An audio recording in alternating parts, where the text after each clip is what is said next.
दोस्तों हम लोग जैसे कि आज हम लोग हिंदी के पेपर देख रहे हैं जो कि आप लोग को बहुत इंपॉर्टेंट है। 2026 में आप लोग को पेपर आने वाला है, पेपर है।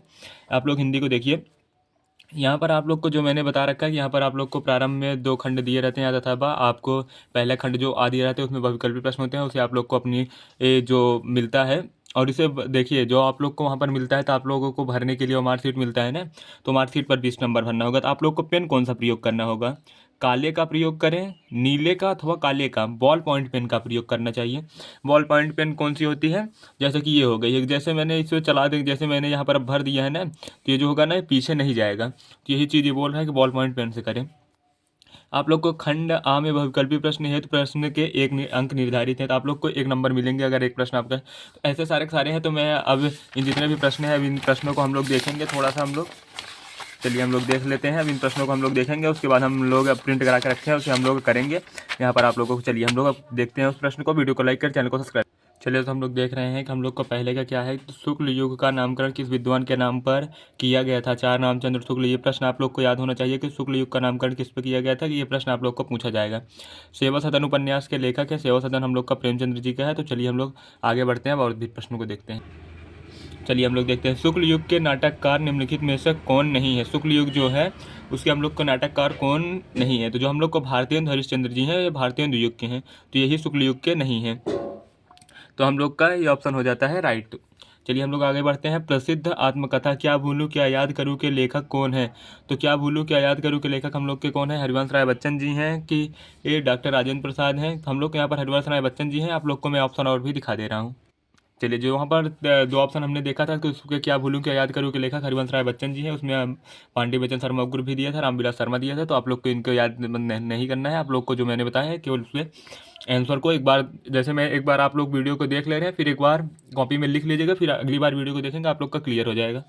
निम्नलिखित में से कौन प्रसिद्ध यात्रा साहित्यकार हैं? तो हम लोग को जो यात्रा लिखते हैं तो हम लोग को राहुल संकृत्यान जी हैं, वो हम लोग को यात्रा वृत्तांत के हैं।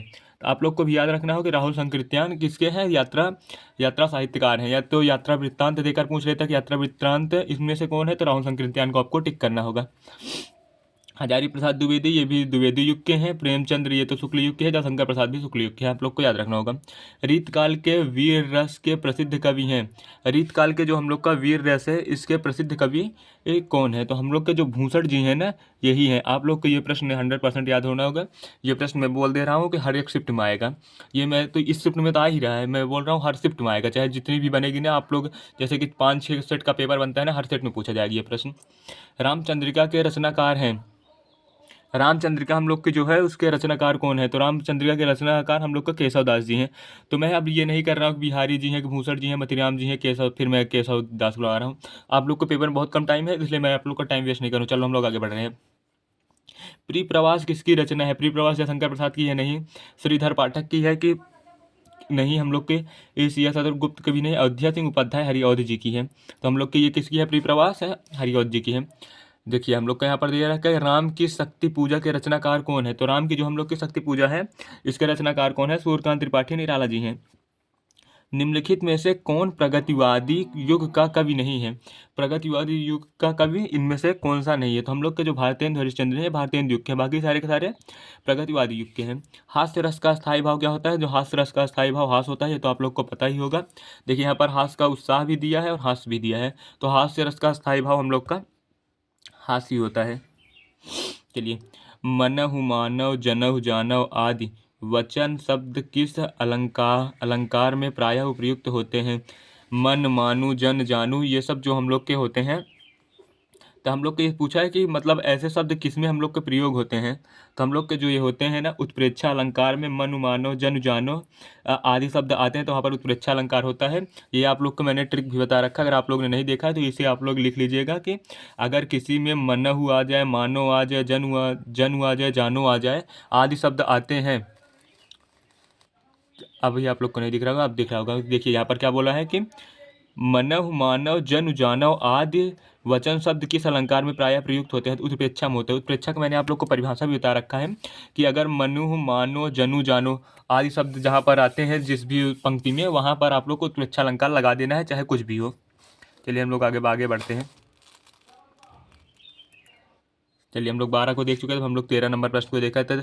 लिखकर लोहित लेख डूब गया दिन मणि आहा, व्योम संधि सखी देख तारक बुध बुध दे रहा। उपर्युक्त में कौन सा छंद है? हम लोग का छंद जो होता है उसमें कौन सा है? तो हम लोग का इसमें जो है ना दोहा छंद होती है, क्योंकि इसमें आप लोग देख सकते हैं, आप लोग को अगर ना समझ में आया करें ना तो आप लोग मात्राओं को गिन लिया करें। जैसे यहाँ पर सिंगल, फिर सिंगल, फिर सिंगल, सिंगल, यहाँ पर 4 हो गया। यहाँ पर जो ओ की मात्रा होती है इसे डबल लेते हैं, 2 फिर 1 3 फिर 1 4, यहाँ भी 4 हो गया, 4 4 8, 8 के बाद जो ए होता है हम लोग इसे एक 8, 8 के बाद ये 2 10 और 1 11। इसके पहले और तीसरे चरण में 11 11 था, दूसरे चौथे चरण में 13 13 मात्राएं होती है, तो 2 हम लोग का हो गया। आप लोग ऐसे मात्रा करके देख सकते हैं कि अगर मतलब बड़ा ई, बड़ी ई, बड़ा ऊ, मतलब ये सब जो बड़े वाले होते हैं अगर वो है तो डबल होगा, नहीं तो सिंगल लिखेंगे। चलिए, उपसर्ग, जो उप लगा है, उपसर्ग से बना शब्द नहीं है। उपसर्ग से हम लोग का क्या नहीं बना है? उप जो लगा है, उप अगर लगा देंगे तो उप रा, यही हम लोग का नहीं बना है। उपनाम भी बना है, नाम में उप जोड़ा गया है, वन में उप जोड़ा गया है, देश में उप जोड़ा गया, लेकिन ऊपर जो हम लोग का ये पूर्ण शब्द होता है तो इसमें उप नहीं जुड़ा है। तो आप लोग को 14 का सी इसका राइट आंसर हो जाएगा। 14 की सॉरी बी इस राइट आंसर ऊपर। दैनिक शब्द में किस प्रत्यय का प्रयोग हुआ है? जो दैनिक शब्द है, दैनिक है, इसमें प्रत्यय, प्रत्यय हम लोग का पीछे जुड़ता है। तो दैनिक में हम लोग जो का है दै में इक प्रत्यय जुड़ा है तो दैनिक बन गया है। तो हम लोग का यहाँ पर कौन सा प्रत्यय जुड़ा है? इक प्रत्यय जुड़ा है। तो 15 का हम लोग का ए राइट आंसर। अगर आपने अभी तक संधि विच्छेद नहीं देखा है तो जाकर मेरी ये वीडियो को देख लीजिएगा, आप लोग को पता चल जाएगा संधि विच्छेद कैसे किया जाता है। नहीं तो मैं इसी वीडियो में आप लोग को भी बता रहा हूँ। जैसे देखिए मैं आप लोग को बता दे रहा हूँ जो आपको पूछे जाने वाले प्रश्न है। जैसे स्वागत का पूछता है तो सुधन आगत आप लोग को लिखना है, जो कि 100% है कि पूछा ही जाता है स्वागत आप लोग का। आपको याद रखना है इसमें कौन सा उपसर्ग जुड़ा हुआ है, तो सु जुड़ा हुआ है। खाने वाला में हम लोग का प्रत्यय जुड़ा हुआ है, तो कौन सा प्रत्यय जुड़ा है? वाला। खाने में हम लोग का जुड़ा है वाला प्रत्यय जुड़ा है, तो खाने वाला। तो ये आप लोग को दोनों याद रखना होगा कि ऐसे ही किया जाता है कि सुधन आगत। यहाँ पर मैं आप लोग को विस्तार से बता देता, लेकिन टाइम अभी कम है, तो आप लोग जो जितना मैं बता रहा हूँ केवल इतना ही पढ़ के जाइए। चलिए हम लोग आगे बढ़ते। चलिए जैसे हम लोग 16 नंबर देख रहे हैं, त्रिवेणी में कौन सा समास होता है? त्रिवेणी में हम लोग का द्विगु समास है, क्योंकि यहाँ पर होता है पहला पद क्या है? त्रि है। त्रि मतलब होता है 3, वेड़ी, वेड़ी मतलब होता है वेड़ी, जिसमें 3 वेड़ियाँ हो या 3 वेड़ियों का आप लोग समूह बोल सकते हो। तो पहला पद इसमें संख्यावाची था, दूसरा पद प्रधान होता है। जैसे वेणी क्या होती है? प्रधान पद होती है। ये आपको याद रखना है। जैसे दशानंद हो गया, जिसके 10 हैं, बहुब्री समास दिए रहे तो बहुब्री लगाएंगे, नहीं तो आप लोग यहाँ पर द्विगु समास लगा सकते हैं कि और क्या बोलता है? दशावतार होता है, जिसके 10 अवतार होते हैं। दशामुख होता है, और काफ़ी ऐसे काफ़ी शब्द, चौराहा जैसे हो गया, तिराहा हो गया, ये सारे के सारे जो होते हैं हम लोग के द्विगु समास में आते हैं। चलिए हम लोग निम्नलिखित में से गंगा का पर्यायवाची नहीं है। गंगा जो हम लोग की होती है उसका पर्यायवाची शब्द हम लोग का नहीं है। भागीरथी है, सुशीरता भी है, देवनंदिनी भी है। हम लोग की जगह काल नंदिनी जो है, काली नदी जो काली नंदी है, काली नंदी हम लोग का ये नहीं है गंगा का पर्यायवाची। आप लोग को गंगा लिखना होगा और इसको लिख लेना होगा भागीरथी, सुसरिता और देव नदी, ये इसके पर्यायवाची हैं, बल्कि काल नदी नहीं है। तो आप लोग को अगर पर्यायवाची याद होंगे तो आप लोग को जो नहीं पूछ रहा है वो चीज़ आप लोग टिक कर सकते हैं। चलिए हम लोग अब आगे बढ़ते हैं। चलिए, इत्यादि का सही संधि विच्छेद होगा? इति धन आदि होता है। इत्यादि, ये आपको याद रखना होगा कि इत्यादि का क्या होता है? इति धन आदि। ये आप लोग को याद रखना है, 100% है, ये पूछा ही जाएगा। इति धन आदि इत्यादि का, ये सारे के सारे प्रश्न बहुत ही इंपॉर्टेंट है, जो कि आप लोग को पूछा ही जाता है। चलिए हम लोग देखते हैं।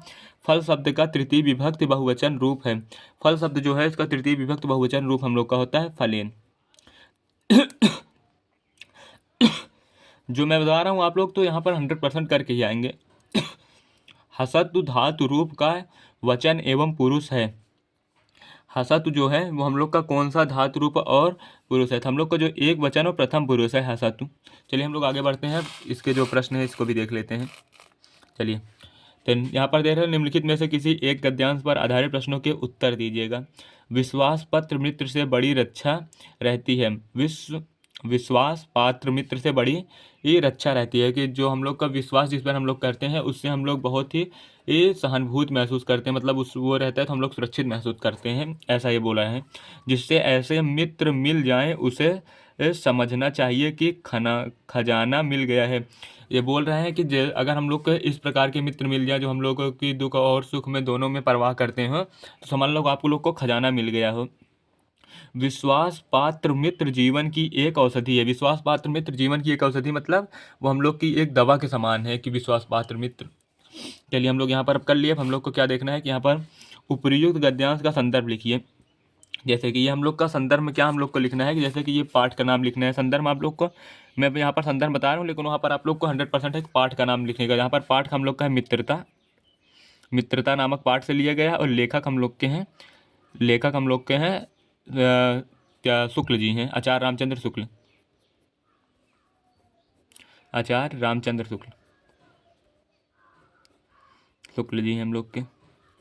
चलिए हम लोग का यहाँ पर हो गया आचार्य रामचंद्र शुक्ल लेखक हो गए, और हम लोग का पाठ हो गया मित्रता। तो ये आप लोग को याद रखना होगा, मित्रता पाठ आचार्य रामचंद्र शुक्ल जी इसके लेखक हैं। चलिए हम लोग अब आगे बढ़ते हैं। तो गद्यांश के रेखांकित अंश की व्याख्या मैंने आप लोग को शुरू में ही बता दी कि इसके रेखांकित अंश की व्याख्या लेखक ने विश्वास मित्र की तुलना किससे और क्यों की है। तो आप लोग को जो पहली लाइन है, विश्वास मित्र से बड़ी रक्षा मिलती है, ऐसा मित्र मिल जाए तो आप लोग से किससे कहा है कि यहाँ पर आप लोग लिखेंगे औषधि से तुलना की गई है। किससे तुलना की गई है? विश्वास पात्र मित्र की, मित्र जीवन की एक औषधि है। तो मतलब इसकी तुलना किससे हम लोग ने की है? तो औषधि से की है। बस आप लोग को यही लिख देना है कि औषधि से तुलना की गई है। आप लोग जब पढ़ेंगे तो आप लोग को भी समझ में आ जाएगा। चलिए अब हम लोग आगे बढ़ते हैं। और चलिए आप लोग अथवा वाले प्रश्न को पहले आप लोग देख लीजिएगा। अथवा वाला प्रश्न आप लोग ने देख लिया, अब हम आगे बढ़ते हैं। चलिए दोस्तों, अभी तक आप लोग को थोड़ा क्लियर नहीं आ रहा होगा, कैमरे में थोड़ा ब्लर था। अब हमने कैमरे को सही कर लिया, तब आपको बिल्कुल ही परफेक्ट व्यू दिखेगा।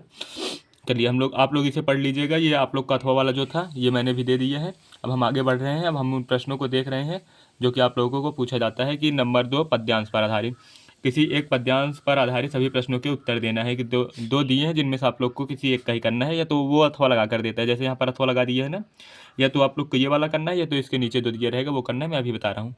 ऊधव मन न भये 10-20, हे ऊधव मेरे पास 10-20 मन नहीं है, एक हूँ तो सो गया श्याम संग, मेरे पास एक ही तो मन था जो भी श्याम के साथ चला गया है। आप लोग को थोड़ा सा बढ़ा चुका, आप लोग को लिखना होगा कि प्रस्तुत, जब आप लोग को अर्थ लिखना होगा, मैं अर्थ बता रहा हूँ कि प्रस्तुत पद्यांश में लेखक यह कह रहा है कि ऊधव मन न भये 10-20, अर्थात इसका तात्पर्य यह है कि जो उनकी प्रेमिका हैं कि जैसे क्या उनका नाम था, राधा, सॉरी, राधा कहती हैं कि मेरे पास 10-20 मन नहीं है, कि एक ही तो सो गया श्याम संग, एक ही मन था मेरा जो कि श्याम के साथ चला गया है। को और राधा ईश, अब मैं ईश मतलब होता है भगवान, अब मैं किसके सहारे रहूं, मतलब अर्थात मैं अब किसके भक्ति के सहारे जीवित रहूं। चलिए अब हम लोग यहाँ पर देखते हैं उपयुक्त गद्यांश का हम लोग को क्या लिखना होता है, संदर्भ लिखना है। यहाँ पर देखिए आप लोग को उपयुक्त पद्यांश का संदर्भ लिखना होता है। यहाँ पर आप लोग को संदर्भ में, यहाँ पर आप लोग को पाठ का नाम लिखना है, फिर लेखक का नाम लिखना है। तो मैं आप लोग को बता दे रहा हूँ उसका पाठ और लेखक का नाम। क्योंकि उपयुक्त जब आप लोग को संदर्भ लिखने बोले तो आप लोग को पाठ का नाम लिखेगा। पाठ हम लोग का सूरसागर नामक पाठ से लिया गया है, जो ऊधव मन भय 10-20 वाला है, और हम लोग के कवि इसके सूरदास जी हैं। तो आप लोग को ये याद रखना, मैं इसमें ट्रिक भी बता दे रहा हूँ कि आप लोग को देखना कैसे है। देखिए यहाँ पर सबसे लास्ट में आप आए तो यहाँ पर आप लोग क्या मिलेगा, सूरदास का जितना भी दो है लास्ट में आपको सूर मिल ही जाएगा। तो आपको जहाँ भी सूर मिलेगा वहाँ आप लोग को याद रखना है सूरसागर और सूरदास। मैं इसका ट्रिक भी बता चुका हूँ। अब आप लोगों को बिना टाइम वेस्ट किए हुए इसका आप लोग स्क्रीनशॉट लीजिएगा। चलिए अथवा वाला जो था, ये अथवा वाला था, इसका यहाँ से अथवा वाला था। आप लोग इसका स्क्रीनशॉट लीजिएगा, आप लोग इसे पढ़ लीजिएगा, जो इंपॉर्टेंट है मैं उसे बता दे रहा हूँ। चलिए अब आप लोग को यहाँ पर क्या करना होगा कि वाराणसी वाला जो है, वाराणसी सुविख्यात प्राचीन नगरी इव विलियम गड्डयम कुले स्थिता अस्या घटनाएं वाल्मीकि पद्या धलवाया चंद्रिका बहु राजते। यहाँ पर मैं आप लोग को बता दूं, वाराणसी सुविख्यात प्राचीन नगरी, वाराणसी प्राचीन काल से ही सुविख्यात नगरी है। यहाँ पर आप लोग को क्या लिखना होता है, संदर्भ जो गद्यांश दिया रहता है इसका संदर्भ लिखना होता है। संदर्भ आप लोग के केवल पाठ का नाम लिखना है, तो आप लोग को लिख देना है वाराणसी जो है हम लोग को भारतीय संस्कृत जो है उसी से वाराणसी है। तो चलिए हम लोग देखते हैं। अब हम लोग इसके सारे के सारे प्रश्नों को करेंगे एक बार। हम लोग इसे अब पूरा का पूरा हम इसका अर्थ बता दे रहे हैं। आप लोग इसे, पाठ का नाम मैंने बता दिया, वाराणसी जो भारतीय संस्कृत है उसके, मैं एक बार मैं आपसे बता कन्फर्म कर देता हूँ पाठ का नाम। चलिए दोस्तों, जैसा कि हम लोग का है ये वाराणसी नामक पाठ से लिया गया। यहाँ पर मैं आप लोग को लिख दे रहा हूँ कि ये वाराणसी नामक पाठ से, जहाँ भी आपको वाराणसी लिख जाएगा पाठ का नाम भी समझ लीजिए वही होगा, वाराणसी नामक पाठ से लिया गया है। वाराणसी जो हम लोग का है इसी पाठ से लिया गया है। तो मैं संस्कृत बोल दिया था वो गलत है, वाराणसी नामक पाठ से लिया गया है। चलिए, वाराणसी सुविख्यात प्राचीन नगरी, वाराणसी प्राचीन काल से ही सुविख्यात नगरी है, मतलब बहुत ही प्रसिद्ध नगरी है। इयम विलियम सलगिडियाय गंड्याय कुले स्थिता, यह विल सलील तरंगयाय गडगाय कुले स्थिति, यह इयम विलियम ललिताय संगड़ाय गड़यायाः कुले स्थिता, यह स्वच्छ जल गंगा नदी के तट पर स्थित है। कुले मीन्स होता है किनारे या तट पर स्थित है। अस्याः घटनाएं वाल्मीका पढ़न्त वाद्यालम चंद्रिका बाहु राजते। इसके घाटों की एक गोलाकार चांदी युक्त जो हम लोग की वो बनाया जाता है, चांदी युक्त जो हम लोग को गोलाकार बनाया जाता है, मतलब चांदी युक्त आप लोग लिख देंगे, या चांदी युक्त पंक्ति बहुत ही सुशोभित होती है। आगणिताया पर्यटक सुदूर देशे नित्या अत्र आयन्ति। आगणित मतलब जिसकी गिनती ना, आगणिताया मतलब जिसकी गिनती नहीं की जाती, पर्यटक आगिनत पर्यटक दूर दूर से देश में नित्या अत्र आयन्ति। अत्र मीन्स यहाँ आते हैं। अस्या घटनाएं शोभा विल्योका एवं बहु प्रशंसिता। अब देखिए यहाँ पर क्या है कि यहाँ पर अस्या घाट्यानम शोभता, इसके घाट की शोभा देखकर विल्योके इयम बहु प्रशंसिता, यहाँ पर आने वाले जो पर्यटक होते हैं वो बहुत ही प्रशंसित होते हैं, बहुत ही प्रशंसा करते हैं। फिर आप लोग को अथवा लिखा है, आप लोग को लिख सकते हैं मानव जीवन संस्मरण संस्कृत। ये मानव संस्कृत हम लोग का जो संस्कृत नामक पाठ है इससे ये उद्धृत है, तो ये वाला संस्कृत से उद्धृत है। तो मानव जीवन संस्करण संस्कृत, मानव जीवन का संस्कार ही संस्कृत है। अस्माकम पूजा मानव जीवनम संकृत्यम महत्यम प्रत्यम अकुर्वन्त, मानव जीव इसकी पूजा करके बहुत ही प्रसन्न होता है। तेस अस्माकम जीवनम संस्मरणम यान आचरण आदर्शम सत्य, मानव जीवन का सबसे बड़ा धन आचरण ही होता है। यह चीज़ आप लोग क्या रखते हो। अब इसके यहाँ पर आपको दे रखा है कि हम लोग को एक गद्यांश पर संदर्भ सहित हिंदी में अनुवाद करना है। तो ये आप लोग को देख दिया, आपदो दूरगामी चा साक्षरो न चा पंडिता, आपदा दूरगामी चा साक्षरो न चा पंडिता, मुक्ता स्फुटा वक्ता चा यो जानाति सह पंडिता। चलिए हम लोग इसे देख लेते हैं। चलिए दोस्तों, हम लोग जैसा कि है इसके संस्कृत पद्यांश जो है हम लोग का इसका संदर्भ लिखना है। संदर्भ में आप लोग को कुछ भी नहीं लिखना होता है, आप लोग को केवल संदर्भ में पाठ का नाम लिख देंगे। आप लोग को लिखना कैसे मैं इसको बता दे रहा हूँ। तो प्रस्तुत यहाँ पर पद्यांश है। प्रस्तुत पद्यांश हमारी पाठ्य पुस्तक संस्कृत खंड के प्रबुद्धो ग्रामीण नामक पाठ से लिया गया है। बस यहाँ तक आप लोग को लिखना है। इसमें लेखक तो होते हैं, प्रबुद्धो ग्रामीण नामक पाठ से लिया गया। यह चीज़ आप लोग याद रखिए। अगर ये प्रश्न अगर नहीं आया तो फिर आप लोग बता दीजिए, ये 100% है कि ये आएगा ही आएगा। तो आप लोग को मैं इसको बता दे रहा हूँ। आप दो दूरगामी चा साक्षरो नचा पंडिता, आप दो दूरगामी चा, आप दो मीन्स होता है दूरगामी चा। आपदा मतलब उसके पैर नहीं है फिर भी वह बहुत दूर जाता है। साक्षर न चा पंडिता, साक्षर नहीं है फिर भी पंडित है। अमुखा स्फुट वक्ता चा, अमुखा मतलब गूंगा है फिर भी वह बहुत ही अच्छा बोलता है। जनाति सा पंडिता, जो इसे जान जाता है वह पंडित होता है। तो ये चीज़ आप लोग को कॉपी में लिखना है और इसे रट लेना है। इसके बाद अथवा वाला जो दिया है इसे आप लोग देख लेंगे कि ये हित्वा क्या करके दिया है, आप लोग देख लीजिएगा। आप लोग को यहाँ पर इसके बाद अग्रदूत करके जो दिया है मैं आप लोग को आगे दिखाता। चलिए दोस्तों, तो यहाँ पर आप लोग को जो जोत जवाहर है यही आप लोग को पढ़ना होगा। जैसे कि आप लोग को केवल यही दो प्रश्न जो दिए हैं यही इसमें से एक करना है। जोत जवाहर खंड काव्य का कथनांक संक्षेप में लिखिए। आप लोग का जोत जवाहर का खंड संक्षेप में लिखना होता है। यहाँ पर आगे आप लोग को कुछ भी नहीं करना है। हम लोग आते हैं 6 नंबर प्रश्न। चलिए, तो हम लोग को यहाँ पर लिखे दिए गए लेखों में से किसी एक लेखक का जीवन परिचय देते हुए उनकी एक प्रमुख रचना का उल्लेख कीजिए। आचार्य रामचंद्र शुक्ल का भी मैंने करा रखा है, जयशंकर प्रसाद का भी मैंने करा रखा है, डॉक्टर राजेंद्र प्रसाद का आप लोगों का याद ये भी मैंने करा रखा है। तो आप लोग चाहें तो आप जाकर मेरे चैनल पर आप लोग देख सकते हैं आचार्य रामचंद्र जयशंकर प्रसाद को। ये नहीं कि मैंने आपको रटाया, मैंने आपको लिखना बताया कि आप लोग वहाँ पर कैसे लिख सकते हैं, जो कि आप लोग को मैक्सिमम से मैक्सिमम नंबर वहाँ पर आप लोग को ज़्यादा से ज़्यादा नंबर मिले। चलिए, हम लोग यहाँ पर देखा है दिए गए कवियों में से किसी एक कवि का जीवन परिचय देते हुए उनकी प्रमुख रचना का उल्लेख कीजिएगा। तो यहाँ पर महाकवि सूरदास, मैंने सूरदास जी का भी करा रखा है। बिहारी लाल, महादेव वर्मा, महादेव वर्मा की मैं आज मैं महादेव वर्मा का आज करा दूंगा, आप लोग देख लीजिएगा। श्याम नारायण पांडे, ये इनका भी नहीं करना है आप लोग को। मैं सूरदास और महादेव वर्मा करा दूँ, किसी एक का ही करना होता है आप लोग को। यहाँ पर 3 दिया जाता है। चलिए हम लोग अब आगे बढ़ते हैं। चलिए, क्वेश्चन नंबर 8 है कि निम्नलिखित में से किन्हीं ये 2 प्रश्नों के उत्तर सही संस्कृत में अनुवाद किए जाते हैं। यहाँ पर है कुमरणम मंगलम भवति। देखा, तो हम लोग को यहाँ पर लिखना है कुमरणम मंगलम भवति। ये आपसे प्रश्न पूछा जाता है। तो काशी मरणम मंगलम भवति जो मैं बता रहा हूँ ये आप लोग को लिख लेना है। ज्ञान कुत्र संभावित, ज्ञान ज्ञानेन तो संभावित। देखा, अस्माकम संस्कृते का नियम, अस्माकम संस्कृते नियम सदाचार पालना, ये आप लोग को करना है। तो यहाँ पर आप लोग को केवल 2 ही करना है। तो मैंने आपको 3 बता दिया है, तो आप लोग उसे लिख लीजिएगा और कर लीजिएगा। ये प्रश्न आप लोग को 100% वहाँ पर देखने मिलेंगे। आप लोग को यहाँ पर निम्नलिखित में से किसी एक विषय पर निबंध लिखना है। तो मैंने बेरोजगारी की समस्या पर करा रखा है। अगर आप लोगों ने अभी तक नहीं देखा तो जाकर उस वीडियो को देख लीजिएगा। उससे काफ़ी लोगों ने देख रखा है, उसे कम 70 से 80 लोगों ने देख रखा है। आप लोग वीडियो को बहुत कम देख रहे हैं, इसलिए मैं बना नहीं रहा। अगर आप लोग देखेंगे उस पर कमेंट करिएगा, मैं 100% अगली वीडियो भी लाऊंगा। तो आप लोग वीडियो को लाइक कर चैनल को सब्सक्राइब कर लें। धन्यवाद।